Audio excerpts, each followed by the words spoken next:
ॐ कृष्णाय वासुदेवाय हरये परमात्मने प्रणतक्लेशनाशाय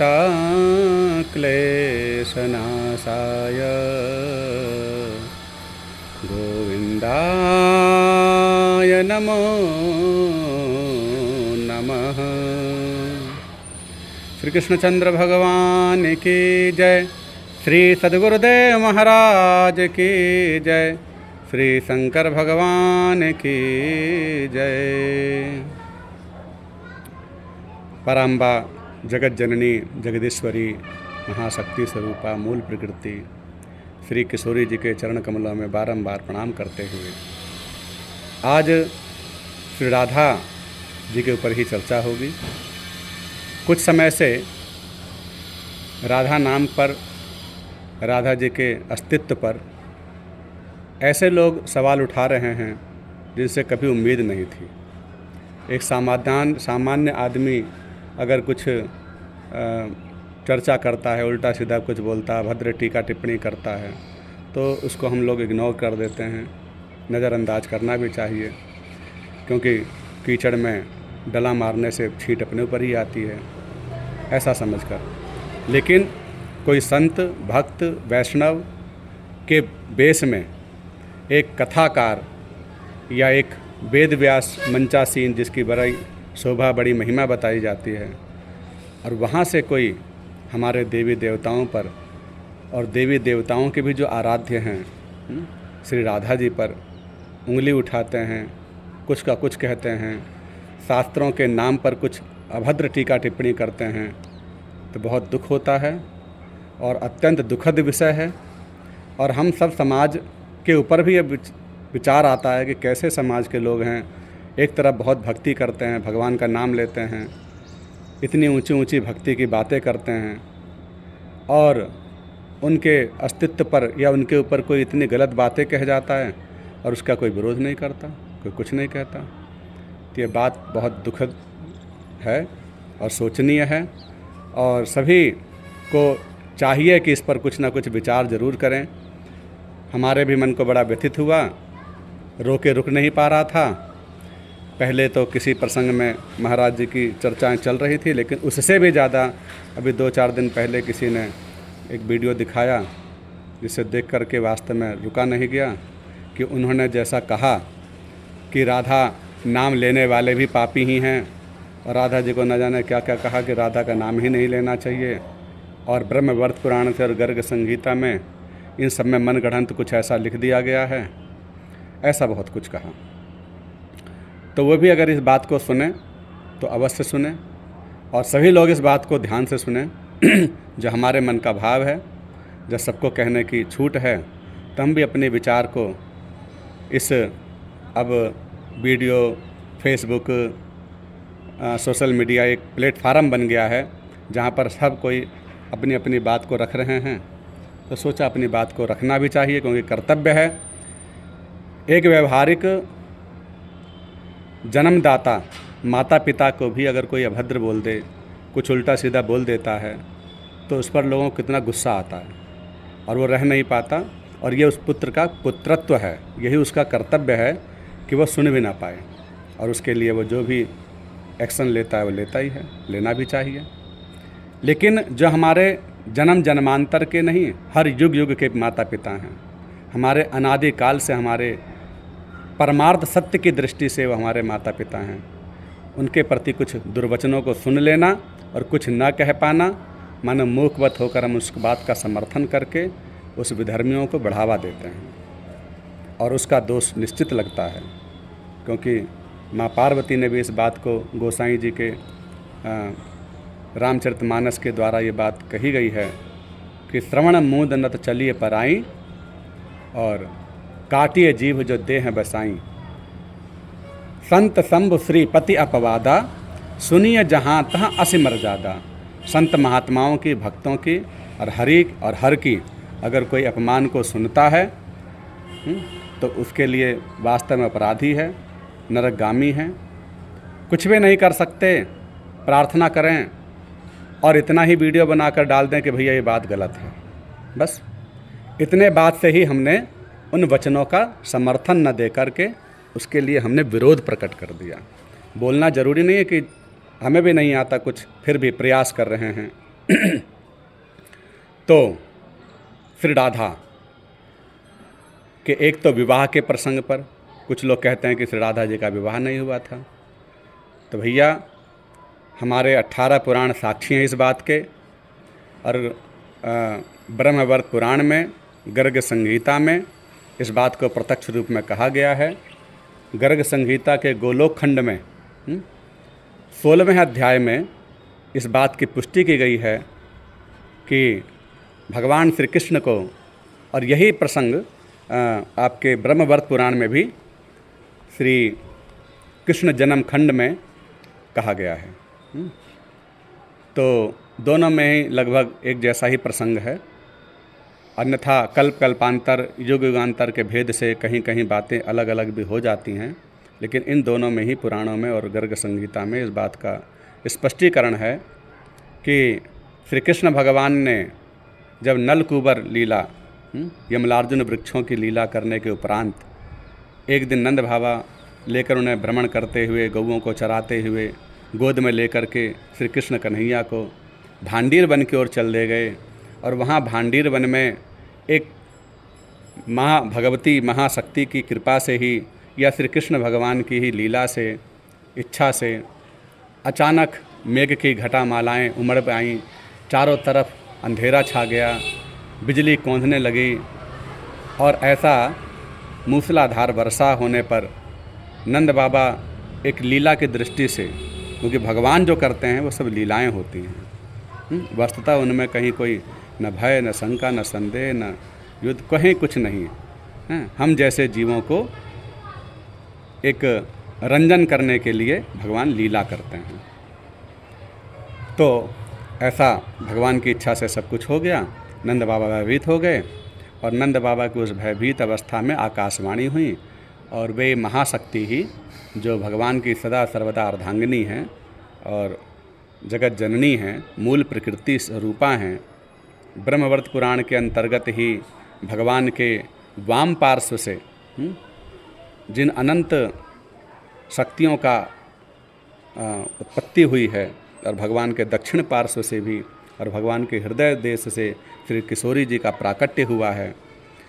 रोमकूपों से अनंत गोपों को प्रकट किया है, और श्री किशोरी जी के अंग रोमकूपों से अनेक गोपिकाओं का प्राकट्य हुआ है। जहाँ पर मूल प्रकृति में अनादि काल में ब्रह्मवर्त पुराण के मतानुसार सावित्री, श्री राधा जी, श्री दुर्गा जी और सरस्वती जी और माँ लक्ष्मी जी, इनका प्राकट्य हुआ है। तो इनका प्राकट्य हुआ, सबको भगवान ने अपना यथायोग्य स्थान और सबको अपना अपना कर्मानुसार सबको शिक्षा दीक्षा दी। तो वहाँ पर माँ भगवती, माँ शक्ति श्री राधा रानी जी ने आकाशवाणी में नंद बाबा को भय से निवृत्त किया, और स्वरूप में प्रकट होकर के अपने किशोर अवस्था में प्राकट्य होकर के उन्होंने नंद बाबा के समक्ष प्रकट हुई और कहा कि बाबा आप डरने की कोई ज़रूरत नहीं है, ये लाला जन्म जन्मांतर के, हर युग के और हमारे अनंत जन्म जन्म में, माने जहाँ भी श्री कृष्ण भगवान आएंगे वहाँ मेरा प्राकट्य अवश्य होगा, क्योंकि हम दोनों अभिन्न तत्व हैं, हम दोनों अलग नहीं हैं। और इस बात को राधा तापतनीयोपनिषद में भी ये बात कही गई है कि येयम राधा यश्च कृष्णो क्रीडनार्थम द्विधाभूत, कि जो राधा है वही कृष्ण, जो श्री कृष्ण है वही राधा, क्रीडनार्थम द्विधाभूत, क्रीडना के लिए एक से दो हो गए, अलग अलग नहीं। जैसे दूध की धवलता को अलग नहीं किया जा सकता, पृथ्वी से गंध को अलग नहीं किया जा सकता, अग्नि से दाहकता को अलग नहीं किया जा सकता, उसी तरह से कोई भी शिव और शिवा को, अर्थात या श्री कृष्ण भगवान और कृष्ण भगवान की शक्ति स्वरूपा राधा जी को अलग नहीं कह सकते। और हम शब्दों में जाएं, हम वास्तविक स्वरूप की बात नहीं है। अगर हम व्याकरण की दृष्टि से, निरुक्त भाष्यकार की दृष्टि से अनेकों प्रकार से विचार करेंगे तो इन सब के पीछे दैविक परियोजना है। ये सब दिव्य तत्वों की कथा है। दैविक दृष्टि से ही समझ में आएंगे। भौतिकवाद की दृष्टि से अथवा भौतिक लीलाओं के दृष्टिकोण से, कामनाओं वासनाओं से परिलिप्त हुए अंतःकरण मलिन है जिनका, उनके आगे तो मैं समझता हूँ ये सब लीलाएं कहनी भी नहीं चाहिए, सुनानी भी नहीं चाहिए। क्योंकि पुराणों के प्रसंगों को अथवा जो अपने ऐतिहासिक प्रसंग हैं ये इतने साधारण नहीं है कि आप इन शास्त्रों को हर कोई समझ जाए। शास्त्र उदधि के समान हैं, सागर के समान हैं, जिसका पार पाना अत्यंत विलक्षण कठिन है। भगवान की कृपा से ही जिस पर भगवान कृपा करें वही समझ सकता है, और वो भी मंडन की दृष्टि से, खंडन की दृष्टि से नहीं। क्योंकि शास्त्र गलत नहीं है, शास्त्री जी गलत हो सकते हैं। हमारे अंदर कोई चीज़ समझ में नहीं आ रही है, कोई शास्त्र का कोई वचन, कोई वाक्य समझ में नहीं आ रहा है, उसको हम प्रतिपादित नहीं कर पा रहे हैं, तो इसमें हमारी कमी है, हमारी बुद्धि की अल्पज्ञता है, हमारे अज्ञानता के कारण। लेकिन उसको हम ये न कहें कि वही गलत है, शास्त्र पर ही अपना दोष मढ़ दें, तो वो नरकगामी जीव होता है। और गीता में भी इस बात को भगवान कह रहे हैं कि ये शास्त्र विधि मुत्सर्जय। जो गीता को भी मानते हैं उस दृष्टि से भी शास्त्रों का नाम लिया भगवान ने। और षड शास्त्र हैं, और षड शास्त्र में पूर्व मीमांसा, उत्तर मीमांसा के अंतर्गत ये अपने 18 पुराण जो ऐतिहासिक ग्रंथों में आते हैं, ये भी आते हैं। तो इसलिए शास्त्र पुराण कहीं भी हमारे दृष्टिकोण से गलत नहीं हो सकते, न कहीं उसमें कोई छेड़छाड़ हुई है, न कहीं उसमें कोई गलती नज़र आती है। हाँ, अगर आप समझेंगे तो समझने के दृष्टिकोण से अंतर्यामी भगवान ही आपको किसी भी माध्यम से समझा देंगे। लेकिन आप तर्क कुतर्क की दृष्टि से, अहंकार की दृष्टि से, और जब आपने निश्चय पहले ही मन में मान लिया कि मैं जो कह रहा हूँ सही है और बाकी सब गलत हैं, तो फिर तो आपका जब ये दृष्टिकोण बन जाएगा तो आपको हर चीज़ में गलत ही नज़र आएगी, कोई चीज़ सही नज़र नहीं आएगी। तो इसलिए तो कभी भी हमें अपने शास्त्रों के प्रति ऐसा दोष आरोपण नहीं करना चाहिए। हाँ, तो बात आ रही है, तो वहाँ पर भांडीर वन में श्री किशोरी जी ने अपने किशोर अवस्था में आकर, और श्री कृष्ण भगवान जो शैशव अवस्था के हैं, बाल्य अवस्था से भी शैशव अवस्था सूक्ष्म होती है, छोटी होती है, तो वो छोटी अवस्था वाले भगवान को नंद बाबा से गोद में लिया और उनका आलिंगन इत्यादि करते हुए उसने अपने पूर्व प्रसंग को, जो पूर्व भगवान ने एक दूसरे को वचन देकर आए थे कि हम ऐसी लीला करेंगे, उन लीलाओं के माध्यम से उनको ले जा कर के उस रासेश्वरी मंडल को भी, क्योंकि दिव्य स्वरूप आया है वहाँ पर, अगर हम पढ़ेंगे वर्णन तो दोनों में बात आई है दिव्य, कि दिव्य रासोत्सव का, दिव्य रासोत्सव को प्रकट किया है। निर्मित कहीं शरद पूर्णिमा की रात्रि में कहीं निर्मित नहीं, क्योंकि निर्मित नहीं, वहाँ भगवान श्री कृष्ण और किशोरी जी की शुभेच्छा से ही जहाँ क्षण मात्र में वह रास महारास जहाँ चाहे वहीं प्रकट हो जाता है। क्योंकि हर समय है, कोई एक काल का नहीं है, हर समय है। तो इसलिए उसी क्षण प्रकट हो गया। और उस बेला में जैसा कि महाराज की स्थिति होती है कि सब जगह बसंत ऋतुओं का आना और पुष्प लता और सब कुबलित हो गए, और शरतकालीन की चंद्रमा की भांति सुशोभित हो गए, और अनंत कोटि चंद्रमाओं के समान उन सब अनेक प्रकार की गोपांगनाओं का प्राकट्य हो गया। लक्ष्य कोटि कोटि संख्याओं में सबका वहाँ पर आगमन हो गया, और सब तरह से वो सब हो गया। तो ऐसा जो वर्णन भागवत जी में भी सब जगह रासोत्सव का है ही, तो सब प्रकट हो गया। और उन सब के मध्यस्थ में पुष्पशैया पर भगवान श्री कृष्ण को, जो शैशव अवस्था में ही थे, उनको सुलाया, और भगवान की ही कृपा से, प्रेरणा से, राधा जी की प्रेरणा से वो श्री कृष्ण भगवान फिर किशोर अवस्था में आ गए।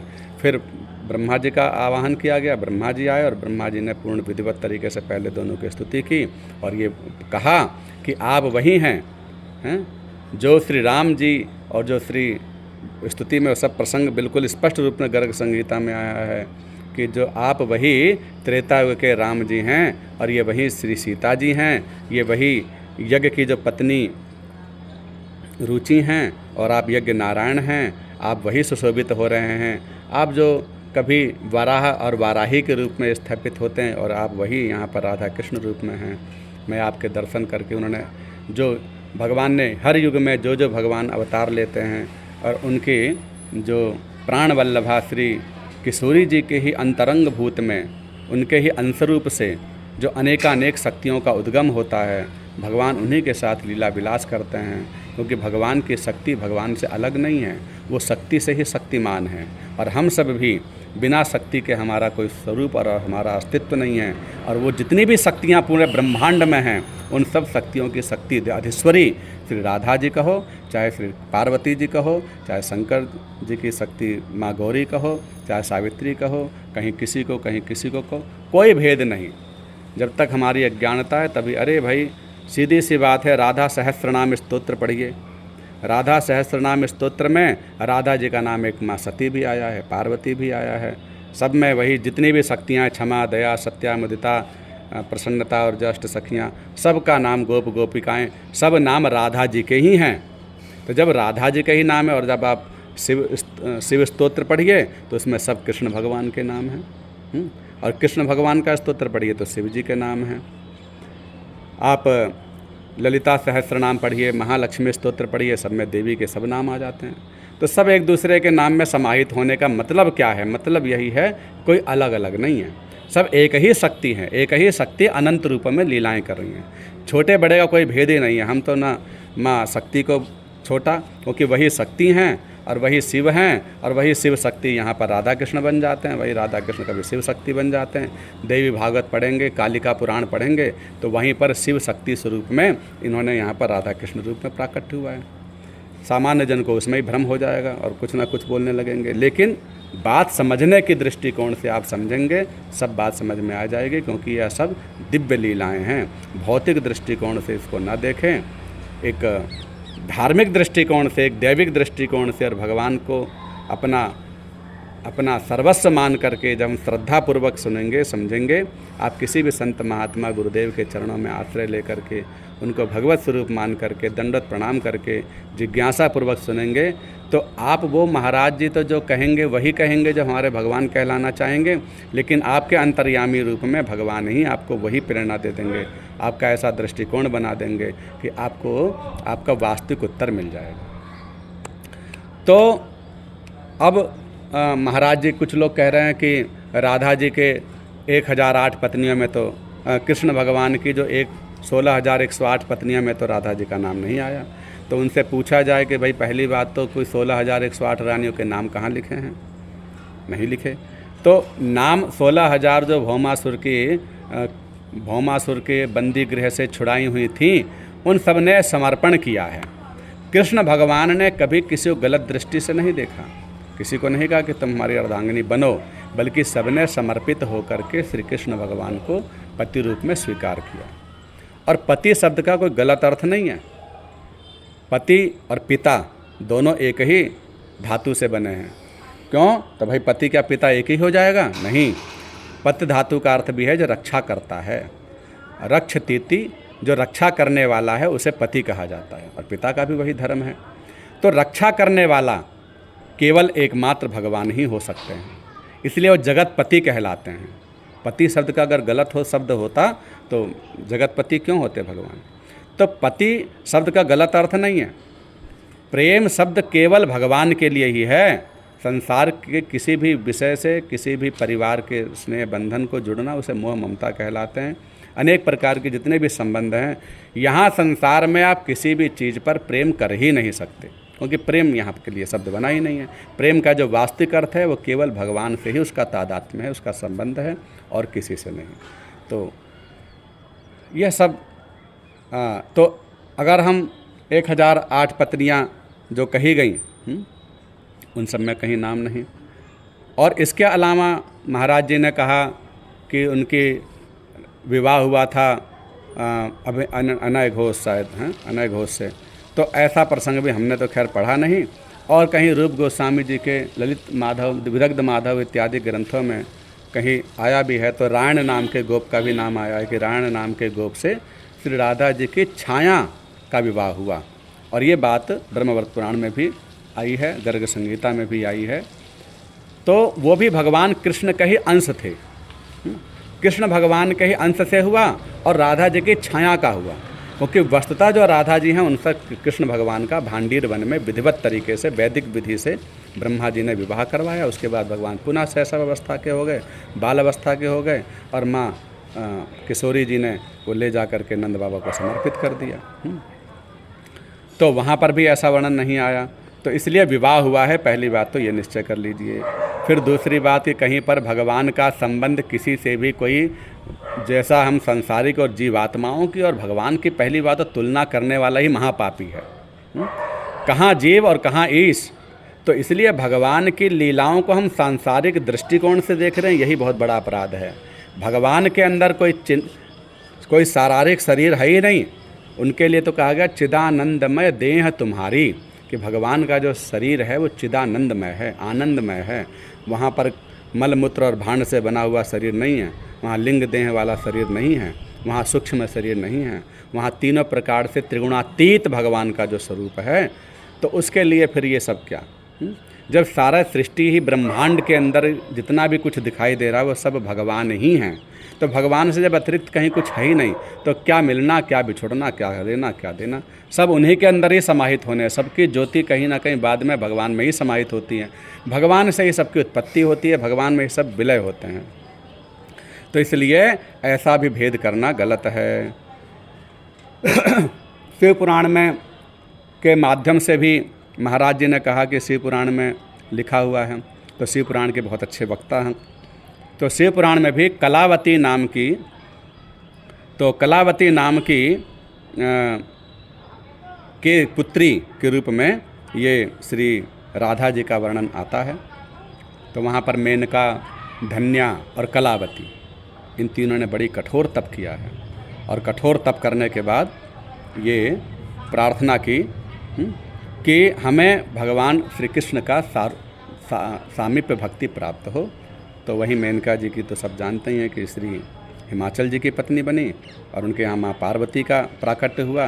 मैंने जगत जननी पराम्बा, पराशक्ति, मूल प्रकृति को ही अपने यहाँ पर पुत्र रूप में लाने के लिए इन तीनों ने तप किया। तो जहाँ पर फिर धन्या के भी महालक्ष्मी स्वरूप में, और यहाँ कलावती जो हैं वो कलावती ही कीर्ति जी बन करके वृषभानु गोप की पत्नी बनी। और उनके यहाँ पर फिर श्री राधा जी ने प्राकट्य जन्म लिया। लेकिन जन्म भी गर्भ से नहीं लिया, कमल के पत्र पर, सहस्रदल कमल के ऊपर माँ, क्योंकि भगवान प्रकट होते हैं, जन्म नहीं लेते, प्रकट हुआ। और ये बात भी आपके शिव महापुराण के रुद्र संहिता के अंतर्गत आती है कि कलावती सुता राधा, कलावती सुता राधा साक्षात गोलोक वासिनी। कलावती नाम की जो हैं उनकी सुता माने पुत्री रूप में राधा हैं, जो साक्षात गोलोक की वासिनी हैं। गुप्त स्नेह निबद्धा सा कृष्ण पत्नीर्भविष्यति, गुप्त स्नेह निबद्धा सा कृष्ण पत्नीर्भविष्यति। अपने पूर्व गुप्त स्नेह से, गोपनीय लीलाओं से, गुप्त स्नेह से, क्योंकि प्रेम जो है कहने योग्य नहीं होता, प्रेम वास्तव में गोपनीयता ही का ही नाम है। गुप्त स्नेह निबद्धा सा कृष्ण पत्नी भविष्यति, वही कृष्ण भगवान की पत्नी बनेंगी, ऐसा शिव महापुराण भी इस बात को प्रतिपादित कर रही हैं। तो इसलिए देवी भागवत के भी नवम स्कंद में 5 शक्तियों की उत्पत्ति का वर्णन है, और वहाँ पर भी इस बात को कहा गया है कि रास क्रीड़ा के रूप में ब्रजमंडल में श्री वृषभानु की पुत्री होंगी। ब्रह्मवर्त पुराण के प्रकृति खंड में भी इस बात को कहा गया, गर्ग संहिता में भी इस बात को कहा गया। तो इस तरह से सब में श्री राधा जी के महिमा के बारे में कहा गया है, और अनंत रूपों में राधा जी की लीलाएं कही गई हैं। लेकिन कहने का तात्पर्य बस एक ही है कि हमारे धर्म को आज कलिकाल का समय है, ऐसे कलिकाल में भी अगर हम इस तरह की बहस करेंगे, संत महात्मा ही एक दूसरे पर ठीकरा फोड़ेंगे, दोषारोपण करेंगे, तो हमारे धर्म की बड़ी क्षति होगी, और उसका फ़ायदा कुछ लोग उठाते ही हैं। तो ऐसा ना करें, बल्कि अच्छा होगा कि कुछ लोग मिल करके ऐसा करें, कुछ लोग मिल करके, अगर हम हर चीज़ पर एक सुपरवाइजरी होती है जो हमने देखा है समाज में, लेकिन हमारे इस कार्य में कोई भी कथाकार बन सकता है, कोई भी भागवत बन सकता है, कोई भी पूजा पाठ करा सकता है, कोई पर्यवेक्षण ही नहीं, कोई किसी पर किसी का मतलब प्रैक्टिकल ही नहीं हो रहा है, कोई किसी का मतलब इसके ऊपर कोई ध्यान नहीं है गवर्नमेंट का भी। तो इसलिए मेरा कहना का अभिप्राय यही है कि चलिए समाज, राजा को भी छोड़िए, सबको छोड़िए, लेकिन हम जो भी लोग इस कार्य को कर सकते हैं, तो पहली बात तो हम स्वयं स्वाध्याय करें। केवल कथाएं ही ना सुने। अगर ज़्यादा कथा सुनने सुनाने में रह गए तो भैया कुछ नहीं मिलेगा, संदेह भ्रम मिलेगा, और संदेह भ्रम से किया हुआ सब कर्म धर्म सब व्यर्थ हो जाता है। तो इसलिए इसका नुकसान ही होगा। तो आप स्वयं टाइम निकाल करके अपने 18 पुराण हैं, थोड़ा थोड़ा सबको पढ़ेंगे तो ज्ञान मिलेगा। और जो चीज़ समझ में ना आए तो आपको जहाँ जिसकी श्रद्धा हो, भगवान को अपना स्वरूप मान करके, भगवत तुल्य मान करके उन गुरु की शरण में जा करके उनसे प्रश्न करें। आज जिज्ञासाएं ही ख़त्म हो गई हैं, यही सबसे बड़ा हमारा दुर्दैव है। ये सही सबसे बड़ा हमारा एक दुर्भाग्य है कि हमारे अंदर की जिज्ञासाएं समाप्त हो गई हैं। और तो ये जो है जिज्ञासा, इसी के द्वारा हमारे समस्त ज्ञान की प्राप्ति होती है। सबसे पहला योग है जिज्ञासा। हैं, अब आज कथा होती है तो भाई कथा सुना रहे हैं, अब जैसे हम सुना रहे हैं, बाकी जिसको जो मन में आ रहा है अपने अपने दृष्टिकोण से, अपनी अपनी भावना से, अपने अपने भाव से सब सुन रहे हैं। जिसको जो उचित लग रहा है उसके अनुसार अपने मन के अंदर उस सांचे में वो उसको हमने डाला और वो वैसा ही बनकर निकल गया। उसमें किसी ने अच्छा सीख लिया, किसी ने बुरा सीख लिया, सब ने अपने अपने भाव से, पर वो गलत है। हमें चाहिए कि हमें जिज्ञासा ज़रूर होनी चाहिए। आज के बच्चों में मैं देखता हूँ कि बहुत ज़्यादा जिज्ञासाएं होती हैं, और जिसका समाधान हम माता पिता लोग अथवा घर के लोग समझा नहीं पाते, नहीं समझा पाते, इसलिए वे लोग भी फिर दूसरा मार्ग ग्रहण कर लेते हैं, अपने मनमाने तरीके से धर्म को समझ लेते हैं और गलत उसका प्रभाव पड़ रहा है। तो हर चीज़ का जो क्यों है, उस क्यों को जानना हमारा धर्म है, कर्तव्य है। शास्त्र को वास्तव में बहुत बड़ा सागर है, लेकिन समझने के बाद जो आनंद आता है वो कहीं भी आनंद नहीं मिलेगा। वो परमात्मा की विद्या है, भगवान की कृपा से ही प्राप्त होती है। हम ये ज्ञान और भक्ति योग की चर्चा भी मेरी दृष्टि में तो ज़्यादा होनी ही नहीं चाहिए, क्योंकि ज्ञान और भक्ति कहने का विषय नहीं है। ये स्वाभाविक ही भगवत कृपा से प्राप्त हो जाती है। बोले कब? बोले जब सबसे पहले हमारा अंतःकरण पवित्र होगा तब। और जब तक अंतःकरण पवित्र नहीं होगा, हमारा मन हृदय पवित्र नहीं होगा, हमारे अंदर कामनाएं, वासनाएं, लोभ, लालच, आडंबर, ये सब जितने भी मल हैं, विक्षेप है, आवरण हैं, जब तक ये रहेंगे तब तक वो ज्ञान और भक्ति तो कोसों दूर है, केवल वाणी का विषय बन करके रह जाएगा। ना आपको शांति मिलेगी, ना सुनने वाले को शांति मिलेगी। तो इसलिए आप इन सब के तत्व में जाइए। और तत्व क्या है? तो जितना हो सके हम कहें, और कहने कहलाने का विषय केवल कर्म योग है। कर्म योग ही उपदेशात्मक वाक्य है, अनुभवात्मक वाक्य के अंतर्गत आता है आपका ज्ञान और भक्ति योग। तो इसलिए ज्ञान योग भक्ति योग पर चर्चाओं की ज़रूरत नहीं है। श्री राधा जी की और कृष्ण लीलाओं को जो जिस तरह से परिवेशित किया गया है समाज में, कथाकारों ने भागवतों के माध्यम से अथवा रासलीलाओं के माध्यम से, तो वो देख करके हमें भी अच्छा नहीं लगता। तो मैं समझता हूँ कि ये तो बड़ा ही गूढ़ लीला, और ये सब बात पुराणों में प्रतिपादित है कि यह परम गोपनीय तत्व है, हर किसी के आगे नहीं कहना चाहिए। ये बात जब कही गई है तो इसका मतलब यही है कि अधिकारी के सामने ही हर बात कहने योग्य होती है, अनधिकारी के आगे नहीं कहना चाहिए।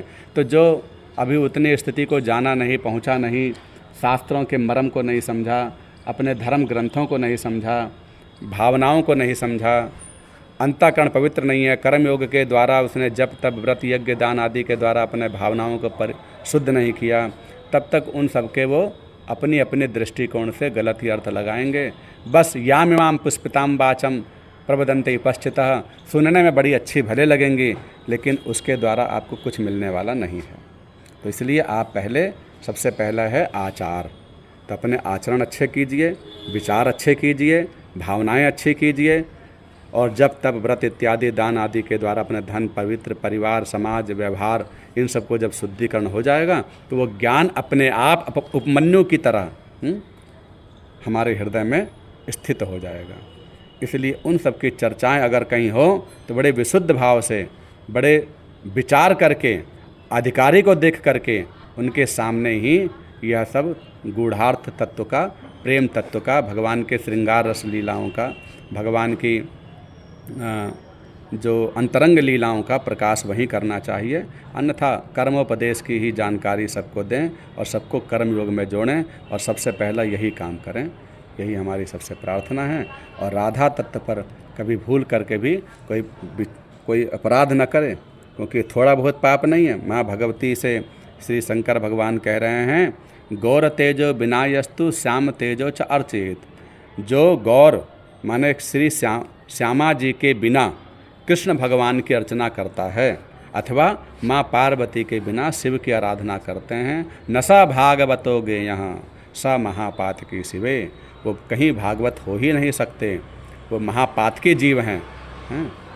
तो जो भगवान में भेद करना, भगवान के नामों में भेद हो रहा है, भगवान के लीलाओं में भेद हो रहा है, भगवान के धाम में भेद हो रहा है, तो ये बहुत बड़ा अपराध है। उन शास्त्र में अगर कहीं भेद लिखा है, ऐसा नहीं कि नहीं लिखा है, लिखा है, लेकिन उस लिखने के अभिप्राय को हम देश काल परिस्थिति में उसको समझना चाहिए। जैसे कोई बात किसी ने आधी अधूरी सुन लेता है, तो आधी अधूरी सुनने में तो घर में ही लड़ाई हो जाती है, बाहर की तो छोड़िए। तो इसी तरह से कोई अधूरा ज्ञान या अधूरी बात सुन करके उसके ऊपर किसी पर लांछन लगाना वो बहुत बड़ा दोष है। उसी तरह शास्त्रों को या तो हम पूरा ढंग से पढ़ें, समझें, और सांख्य की, निरुक्त की, योग की, वैशेषिक की दृष्टिकोण से जब पढ़ेंगे और गुरुदेव की कृपा से पढ़ेंगे तो सब बात समझ में आएगी।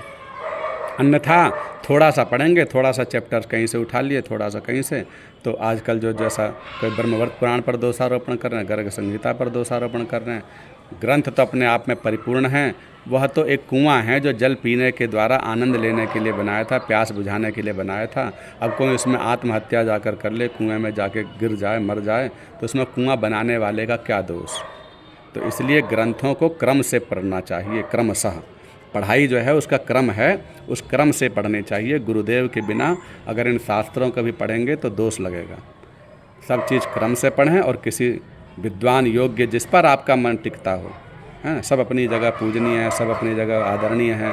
मैं किसी पर भी टीका टिप्पणी नहीं करूँगा, क्योंकि मैं खुद अल्पज्ञ हूँ। बस मन से रहा नहीं गया, कहने का मन किया, सोचा कुछ भी कहकर अपना भाव रख दें, तो रख दिया। अब जैसा जिसको जहाँ उचित लगे, जहाँ विश्वास हो, लेकिन अपने विचारधाराओं के द्वारा बस ज़्यादा नहीं, केवल इस कसौटी के पत्थर पर तो सबको कस ही लीजिए कि परहित सरिस धर्म नहीं भाई, पर पीड़ा सम नहीं अधमाई। वही धर्म है जिसमें किसी भी जीव मात्र की हिंसा ना हो, किसी को कष्ट न पहुँचे। सभी धर्मों का मूल यही है, किसी को कष्ट न हो, किसी का अनादर न हो, किसी में भेद बुद्धि न हो। सब पूजनीय हैं, सब अच्छे हैं, सब बढ़िया हैं, लेकिन जहाँ कहीं कोई गलत बात दिखे तो तुरंत हमें बोलने का अधिकार है, कर्तव्य है, धर्म है। और धर्म के लिए मरना भी जहाँ होगा तो हम मरेंगे भी, क्योंकि धर्म के लिए मरना ही मरना है, हैं? हम कृष्ण के लिए कुछ कर गए, बोलें तो कृष्ण के लिए, राधा जी के लिए। जहाँ उन पर उंगली उठेगी तो वहाँ सबको एक साथ मिलकर उसके लिए विरोध भी करना चाहिए।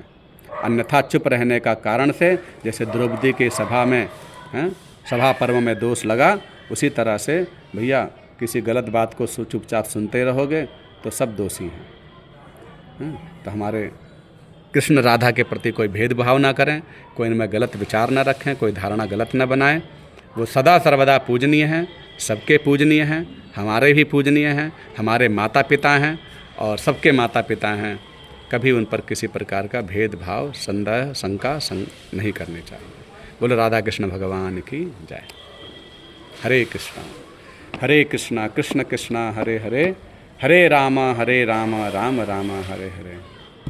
श्री राधा श्री राधा श्री राधा श्री राधा श्री राधा श्री राधा श्री राधा श्री राधा।